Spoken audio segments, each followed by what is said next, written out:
কি করছো তোমরা সব? আমার মেয়ে কি করছে দেখুন। আমি বড়া ভাজছি, আমার মেয়ে ভিডিও করছে।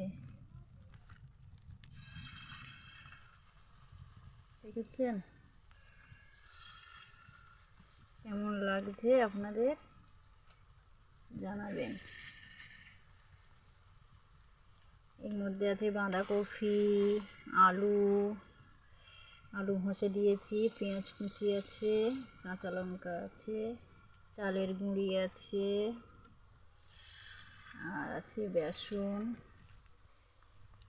সামান্য একটু আটা দিয়েছি কারণ চালের গুঁড়ি আছে, অনেক টান লাগবে তো খেতে, ওই জন্য একটু নরম লাগার জন্যে একটু আটা দিয়েছি।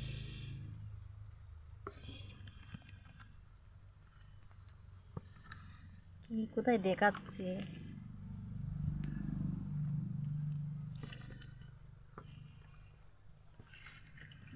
জলদি।